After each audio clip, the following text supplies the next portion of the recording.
Bonjour et bienvenue sur ma chaîne pour ce second épisode consacré à mes sacs. On va parler d'abord un petit peu du logo qui a pas mal évolué hein. Ici en 1884, il était assez simple, on avait simplement le nom du fabricant Elsner et le canton suisse où tout ça se passait, donc Schwyz.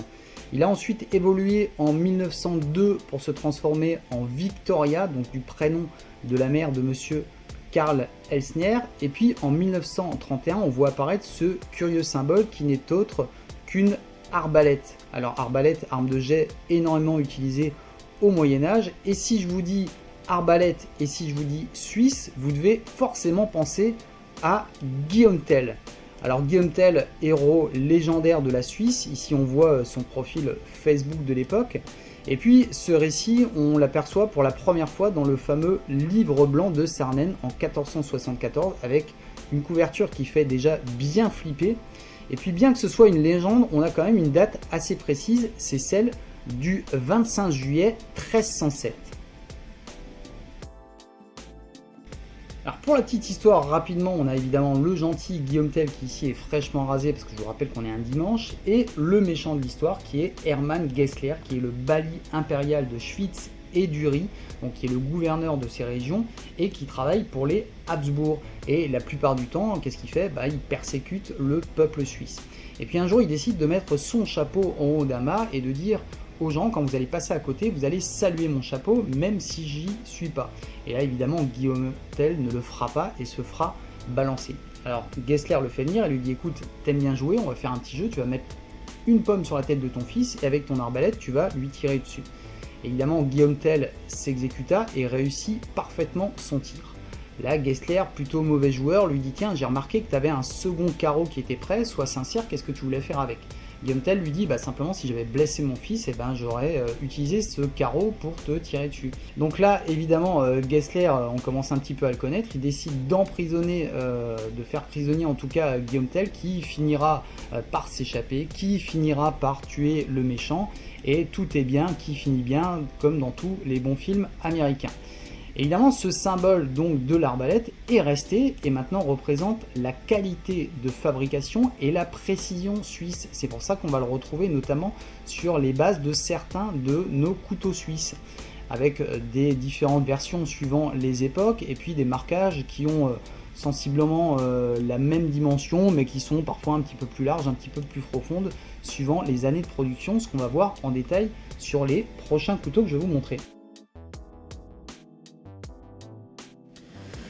Deux modèles intéressants qui pour moi ont un gros aspect affectif parce qu'ils ont appartenu à mon père. Celui-ci c'était celui qui l'avait avant de me le donner et celui-ci c'est celui qui l'a repris. Alors je ne connais pas exactement le nom de ces modèles, donc si quelqu'un peut me le donner d'ailleurs ça serait sympa. Maintenant c'est l'évolution 14. Donc au niveau des accessoires on va avoir l'ouvre-bouteille, le poinçon de ce côté-là, le décapsuleur, l'ouvre-boîte, les ciseaux, la grande lame et la petite lame. On voit évidemment tout de suite la différence, c'est ici au niveau des logos, puisqu'on va avoir ici un logo qui date d'avant 1987. Et puis là, on a celui-ci qui est légèrement ici en relief. Là, autre différence, c'est que là sur celui-ci, on n'avait pas la pince, la petite pince et le cure-dent. Et autre différence aussi qu'on va voir au niveau de la lame, c'est ici, alors je sais pas si on va bien le voir. Alors le marquage n'est pas tout à fait le même, de ce côté là c'est pas hyper parlant, mais de ce côté là on va voir la différence. Ici il est un tout petit peu plus petit. Et puis une usure plus importante sur celui de mon père, qui avait lui utilisait une pierre à eau. Donc on voit vraiment que la hauteur de la lame s'est vraiment réduite. Alors moi j'adorais ce couteau là parce que surtout en usage je dirais urbain, parce que voilà, il est effectivement petit, compact et assez léger. Et puis on retrouvait surtout les ciseaux qui m'ont énormément servi. Et là aussi petite différence, c'est qu'à l'époque on avait ici encore la vis qu'on n'a plus maintenant. Alors c'est vrai que de temps en temps on avait l'impression que les couteaux, les lames des ciseaux coupait moins, pardon, et puis il suffisait de revenir ici resserrer cette petite partie. Et puis ce que j'aimais particulièrement, sur celui-ci, c'était la petite lame, et je regrette qu'elle ne soit pas plus présente sur d'autres modèles, même un peu plus grands, parce que c'est quand même une lame qui était hyper pratique au départ, qui était a priori qui servait à gratter l'encre pour quand on faisait des fautes on grattait l'encre, mais évidemment ça sert énormément, ça permet de voilà, de faire les tâches non alimentaires avec. On est hyper précis avec ce type d'outil. C'est moi j'adore cette petite lame vraiment, et elle me manque sur certains autres modèles. Et puis je m'étais rendu compte aussi que je m'en servais pas mal au niveau de la pointe pour dévisser des très petites vis, des vis type informatique. Donc j'avais pas les outils adaptés, et puis avec ça j'arrivais toujours à dévisser ce que j'avais besoin de dévisser. Autre chose aussi qui m'a énormément servi et qui sert encore évidemment, c'était l'ouvre-boîte. Alors l'ouvre-boîte, nous on avait uniquement celui-ci à la maison, on utilisait uniquement celui-là. Alors je m'en suis évidemment beaucoup servi, certains d'entre vous ne l'ont jamais utilisé. Et puis moi je regrette même maintenant de ne pas avoir l'utilisé. Je suis content quand je trouve des boîtes qui n'ont pas l'ouverture facile. Et évidemment cette partie là qui me servait voilà, pour les vis cruciformes à visser et dévisser. Et ça évidemment ça a beaucoup servi. Donc voilà, ça vraiment modèle urbain par excellence, hein, je dirais, parce qu'on retrouve absolument tout ce qu'il faut. Le poinçon un peu utilisé évidemment pour tout ce qui est ceinture. Et une autre petite différence aussi que j'ai remarqué, c'est ici, alors je sais pas si on va bien la voir, c'est que le tire-bouchon ici avait une espèce de rainure sur celui-ci qu'on ne retrouve pas ici. Donc voilà, c'est les petites différences, les petites nuances entre ces deux couteaux. Voilà. Moi vraiment un couteau que j'avais tout le temps en poche, j'emportais même en cours, encore une fois relativement léger, et puis à l'époque on n'avait pas les portables en poche, donc c'était absolument pas gênant d'avoir uniquement voilà, genre un mouchoir en papier et puis un couteau suisse dans sa poche. Mais voilà, le gros regret maintenant c'est effectivement le manque de cette petite lame. J'aimerais même pouvoir avoir certains éléments qui servent moins et pouvoir avoir plutôt cette petite lame qui est juste top.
Le fameux Huntsman. Pourquoi je dis le fameux Huntsman? Parce que pour moi c'est vraiment la référence, c'est celui que je préfère en termes de taille, en termes de polyvalence, parce qu'il permet effectivement de tout faire.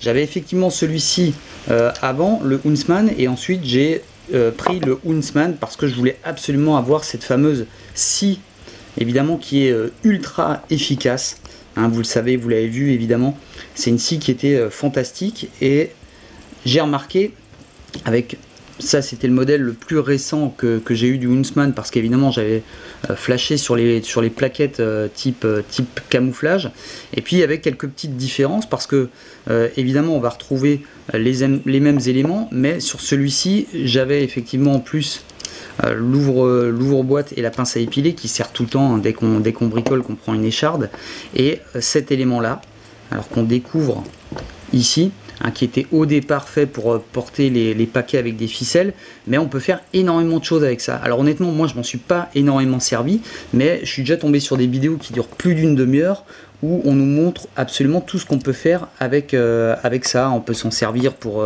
faire des marquages, on peut s'en servir pour tordre des choses, pour énormément d'éléments. De toute façon, un couteau suisse, même si c'est astucieux, ben, il faut aussi l'être, et puis il faut réussir à adapter ses outils à ses besoins, à ses soucis.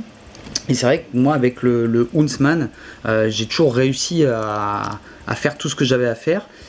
Et c'est surtout cette scie. Si vous n'avez pas encore de scie Victorinox, ben prenez-vous un outil qui a ça. Alors c'est vrai qu'en milieu urbain c'est peut-être moins utile, mais moi par exemple j'utilise beaucoup, alors évidemment en pleine nature, dans le jardin, même quand je suis, l'autre jour chez un copain, il avait un truc à couper dans son jardin, un petit arbre, avec ça va très très bien. On peut évidemment creuser aussi avec, on peut faire énormément de choses.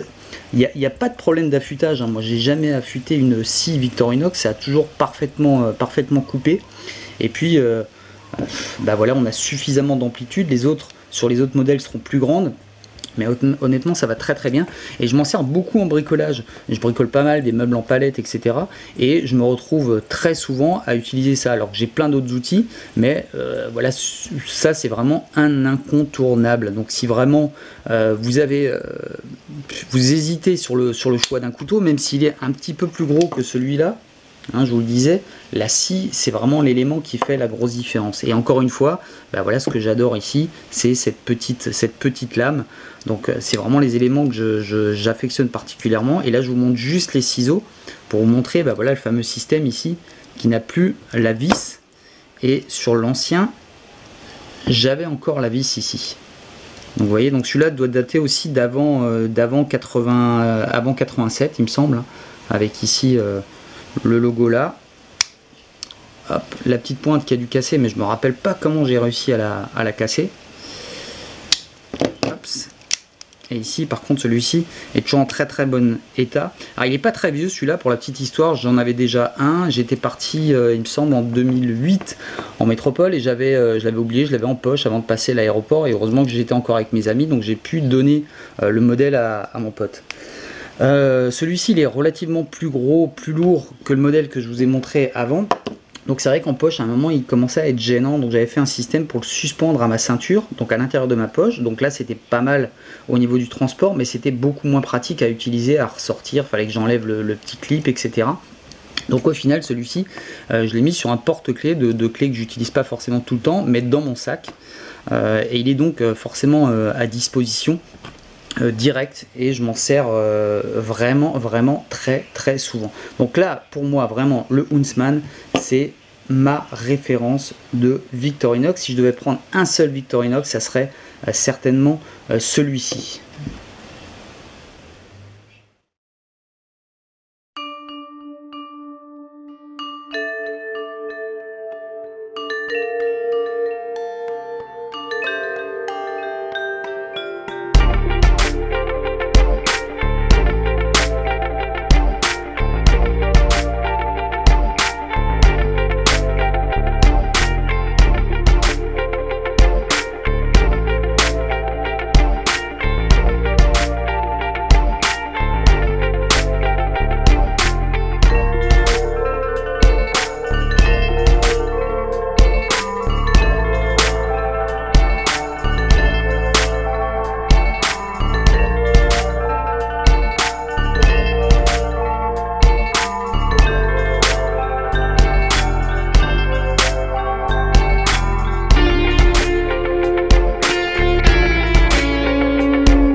Les Pioneer, alors, avant de vous parler de mon Pioneer X, je vous montre le Pioneer traditionnel. Alors ça, c'est l'édition limitée 2017. Donc j'ai pu la retrouver par chance ici dans une boutique. Je m'étais souvenu que je l'avais vue dans une boutique ici. Et moi j'avais évidemment pris le cadet, donc je vous montre quand même la différence de taille évidemment. Et d'épaisseur par la même occasion. Là on est sur un poids plume, 45 grammes, 70 grammes pour le Pioneer et 95 grammes pour le Pioneer X, puisqu'il va posséder les ciseaux en plus. Ici on va avoir en plus évidemment ce fameux élément qui est vraiment intéressant parce qu'on peut quand même faire pas mal de choses avec. Et puis moi j'adore cette couleur, hein. Vraiment ce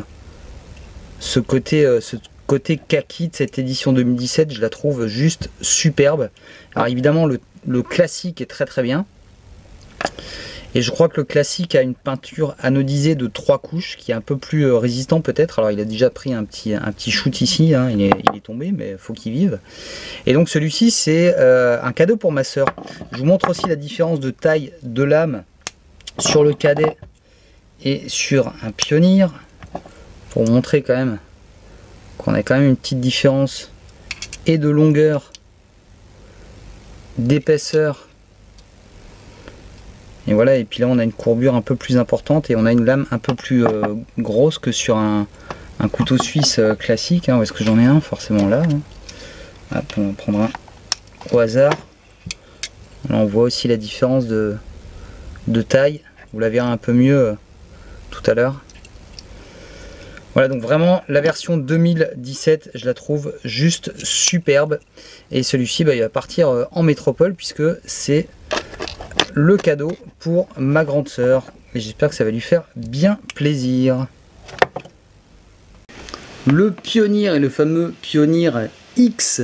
Alors j'ai enfin pu le tester. Alors pour la petite histoire, hein, je vous parlais d'anecdotes à chaque fois. C'est Jus qui avait voulu avoir ce couteau là et je l'avais trouvé donc ici en armurerie. Et donc je suis allé lui prendre. Et puis finalement on a fait un échange avec un autre Victorinox. Et puis donc j'ai pu avoir déjà son retour et j'avais très envie de l'avoir parce que j'avais un autre pote qui était au ski il y a quelques temps et qui me dit ah, j'ai envie de me payer un beau couteau suisse, etc. Je lui dis bah écoute, prends-toi un Alox parce que c'est génial. Donc il a pris le Pioneer normal, le même que je vous ai montré en kaki. Et puis moi j'ai pris le modèle X qui était dispo parce qu'en plus les ciseaux bah, ça me va très très bien, surtout pour un usage urbain.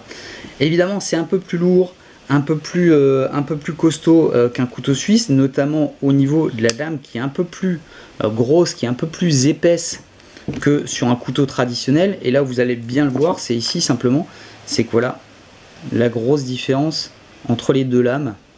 Voilà, il y a quand même une différence d'épaisseur et de taille entre ces deux modèles.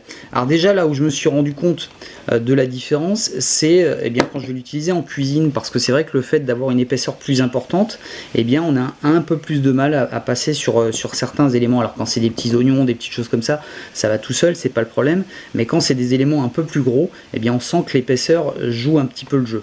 Mais enfin freine un petit peu le jeu. Ce qui est aussi assez déroutant au départ, c'est que la lame, alors je ne sais pas si on va la voir ici comparée à celle-là, a l'air toujours d'être un petit peu penchée, et encore plus quand le couteau est dans son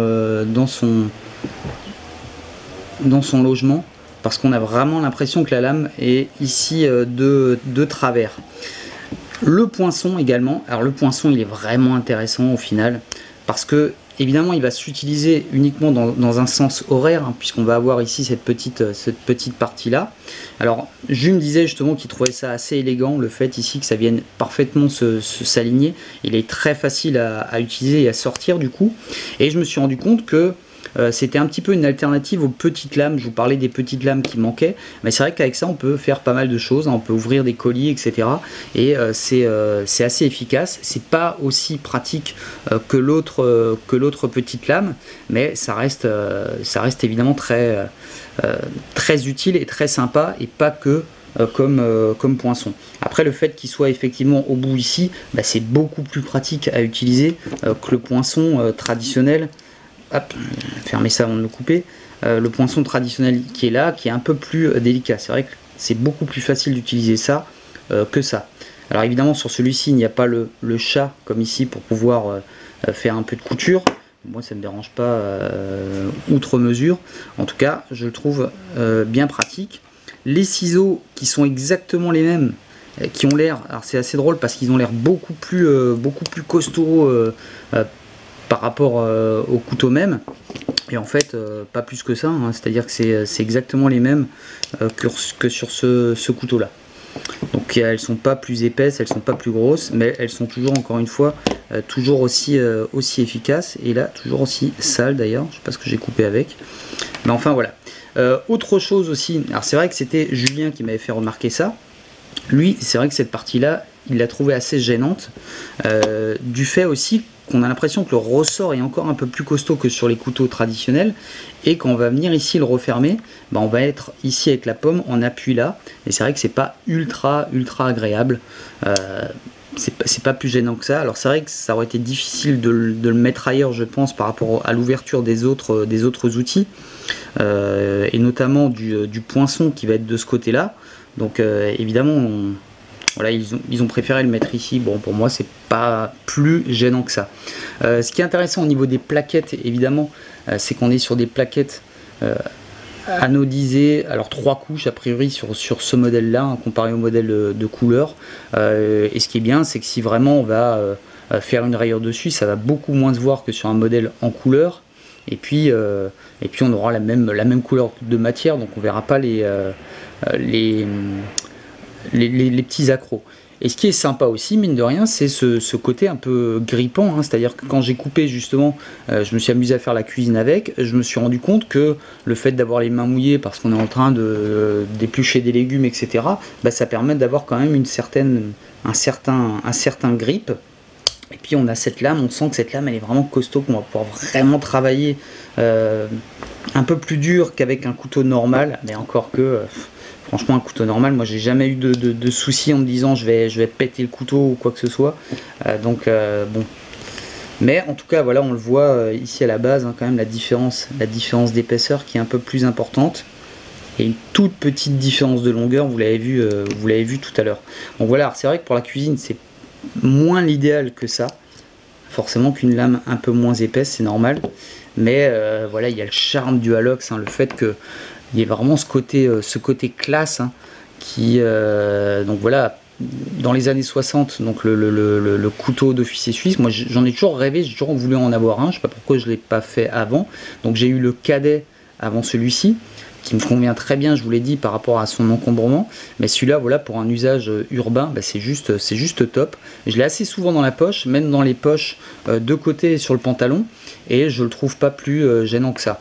Alors je me suis fait une petite tresse ici pour avoir un peu de corde, qui est pas forcément finalement pratique. Faut que je trouve un système ici pour l'enlever assez facilement, parce que même si c'est sympa pour le repérer dans le sac, pour l'attraper, etc., c'est gênant, voilà, quand je mange avec, hein. J'étais l'autre jour faire un petit déj, bon bah, j'ai toujours ça qui traîne un petit peu, c'est un peu pénible. Donc ça, faut que je trouve un système simplement pour l'enlever. Mais voilà, sinon voilà, pour une quarantaine d'euros.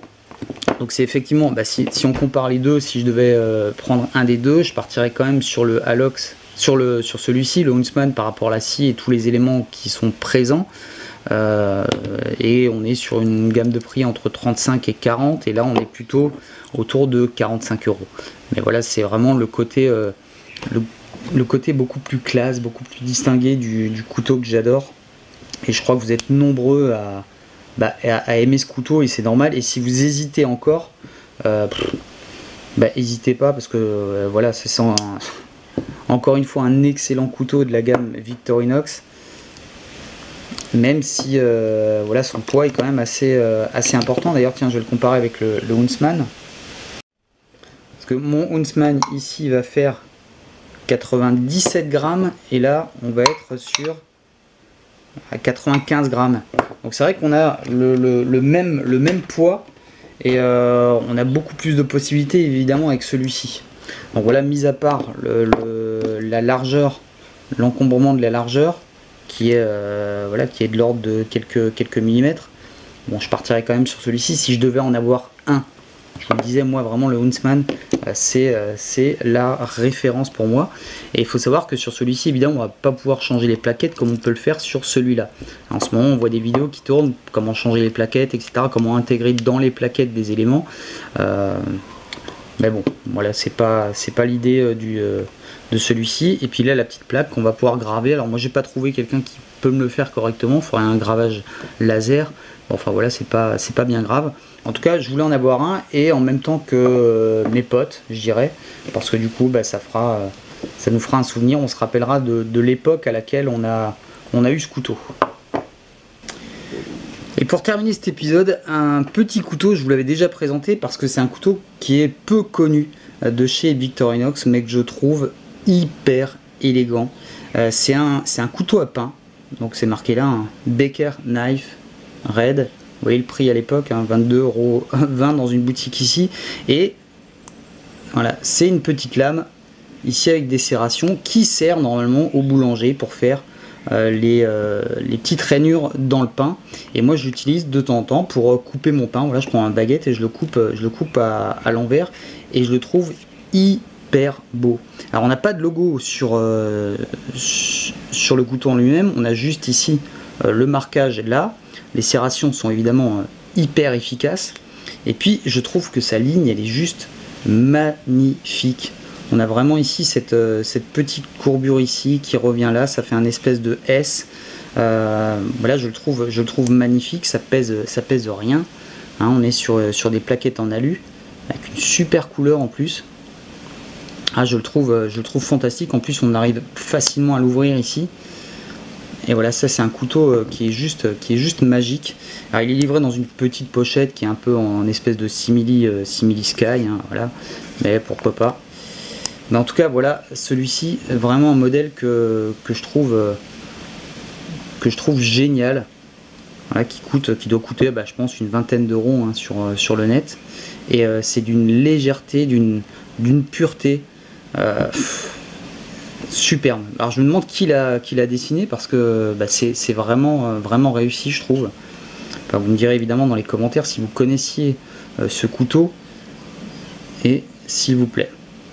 Voilà, et bien écoutez, je vous dis à très vite pour la suite des épisodes consacrés au Victorinox. Je vous dis à très bientôt, c'était Chris R. Jones, bye bye.